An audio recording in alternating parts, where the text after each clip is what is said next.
What is up, everybody? This is Daniel Rock 08 here, back with another review. It's Wrestlemania 10 coming up right at ya. 10 years in the making. Well, technically 9 years in the making, but, you know, WWF was never good with numbers. I mean, WWE calls last year's WrestleMania 30 years in the making. When it was only 29 years. Whatever. It's in Madison Square Garden with 20,000+ people on hand as we witness the start of the new generation. That's right. At the Royal Rumble in 1994, we had not one, but two winners? Two winners at the Royal Rumble match. That's right. Bret Hart and Lex Luger eliminated each other and therefore were the co-winners. Well, technically speaking, they eliminated each other, so therefore there should not have been a winner at 1994 Rumble, but I digress. Lex Luger won the coin toss, so he gets to have Yokozuna in the title match first, and Bret Hart lost the coin toss, so he has to face Owen Hart first, and then he has to face the champion later on. And talking about Bret versus Owen here in the opening match. This match is unfreaking believable. If there ever was a match that was absolutely perfect, this match was it. Bret Hart versus Owen Hart was as perfect of a match as you can possibly get. Owen Hart gets the win. He steps out of his brother's shadow, and he actually leaped out of the shadows of Bret the Hitman Hart and defeated his brother here. This is an astonishing match. Outstanding. 10 out of 10. A 5-star classic. Next up, we have Luna Vachon, Bam Bam Bigelow taking on Doink and Dink the Clowns. Well, as much perfect as the last match was, this was far from it. But this was just a comedy, stupid thing, whatever. It was dubbed a mixed tag match, although I don't see who's the woman in the clowns, unless Dink's a woman. I don't know, but the mixed tag match is kind of weird, because Luna's a woman, and the other team has a midget, so Luna has to fight a midget, and Doink has to fight, whatever. It was dumb. I give it a 3.5 out of 10. Bam Bam did not hit the squash on Dink, but Luna did, and pretty sick botch. Next up, we have Macho Man defeating Crush in a Falls Count Anywhere match. This match is either love it or hate it, and I actually absolutely love this match. This was Macho Man's last WrestleMania match as he would head up to WCW. You know, a lot of people forget this is actually Macho Man's finest matches, actually. Macho Man cut a really nice promo on Crush saying, "I gotta get my dignity back." And this was just a good match. A 6 out of 10. 3 stars. Very good. This Falls Count Anywhere match was very different than a lot of others. You had to pin them on the outside of the ring, and then you had 60 seconds to get back to the ring. So, Macho Man pinned Crush on the, far outside in the locker room area. And then he tied him up, hanging him upside down. And then he ran to the ring, and Crush couldn't get back in time. Next up, we have a Lunger Blaze defeating Laconic Kai. Oh, God, that name comes back to me, and I still fucked it up. To retain the Women's Championship. Alundra Blaze was the woman to bring back the Women's Championship after it was defected for a long time. She's also the woman that dumped it in the trash, and it was defected again for a long time. But this was a nice women. Actually, this was a pretty. I don't know. Women's matches are kind of, blech, you know. But I don't know. It was better than WrestleMania 2's, but not by much. I give it a 2 out of 10.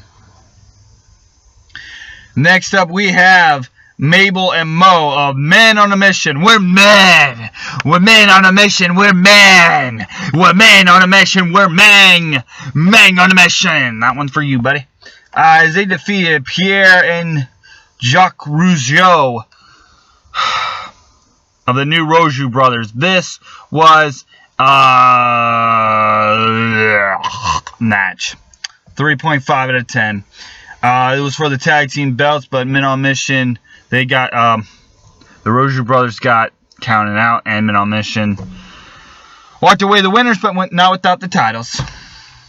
Next up, in the very first World Championship match, the WWF title on the line here, Yokozuna versus Lex Luger. Your special referee is Mr. Perfect. And Mr. Perfect, they played it off like he was on Lex Luger's side. Alright, towards the end, all of a sudden, the managers get... Yeah, Yokozuna is such a monster that he has to have not one, but two managers. They get on the apron. Cornette gets on the apron. Fuji gets on the apron. Luger beats the crap out of them off of it. Mr. Perfect is biased towards Yokozuna at this point now. Luger, like, shoves Mr. Perfect, like, pushes him around, like, saying, what the fuck are you doing? Because he's not counting the count.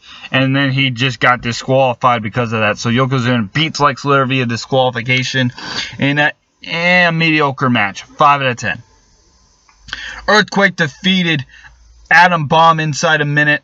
Next up, we have the ladder match, the classic ladder match. Razor Ramon versus Shawn Michaels. This was as much of a classic as this match holds up to today. This is a historic match, of course.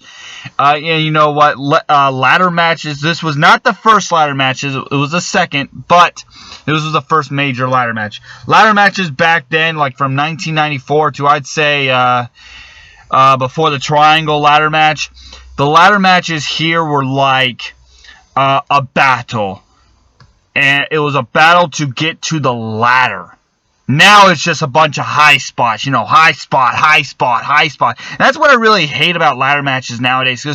Because they just get to the ladder and then they just get knocked off within a minute. Within multiple seconds. Several seconds. And it's just ladder, ladder, ladder. And so many ladders. There's one ladder here. Actually, there's two ladders, just in case the first ladder broke. There's only two ladders. That's right. This match is just amazing. It was a battle to get to the ladder, and that's what I loved about this ladder match. It was a battle, a struggle, just to get to the ladder, let alone climbing it and retrieving the Intercontinental title belts. This was just an amazing match. The greatest ladder match, and perhaps the greatest WrestleMania match of all time. And once again, another 10 out of 10. A 5-star classic. 2 5-star classics on this amazing WrestleMania. And now we go to the main event. Bret the Hitman Hart versus Yokozuna in the second World Wrestling Federation Championship match. This match, just like their WrestleMania 9 match, was pretty decent. I too give this a 6 out of 10. Just like that last match. Very nice. This time Bret Hart beats Yokozuna and gets the World Wrestling Federation Heavyweight Championship belt from him. And they all celebrate. The entire locker room celebrates and they rejoice as this is the start of the new generation. And Bret Hart would lead us into the new generation to a kind of era. Yes, the era was bad, but it had a lot of matches. A lot of great matches happened in the new generation, and 2 of them came from this very WrestleMania. 2 of the greatest WrestleMania matches of all time, in fact, are from this very WrestleMania. Sure, the mixed tag match and the tag team title match were the women's title match was, but you can't deny Bret versus Owen. You can't deny the ladder match, and the Falls Count Anywhere match was decent. The main event was decent, and there you have it. I give an extra 5 points for celebration, the kickstart to the new generation. This is one of the best WrestleManias of all time. A 7 out of 10. One of the most historical WrestleManias and one of the most historical pay-per-views of all time. Yes, the new generation was... But this was a great show. Now, we go from one great show, one of the best shows of all time, to one of the worst shows of all time in WrestleMania 11. And I will explain in great detail how bad that WrestleMania is. The difference between 10 and 11 are night and day, ladies and gentlemen. I am Daniel Rock 08 here, and that's my review on WrestleMania 10, one of the greatest of all time. See ya.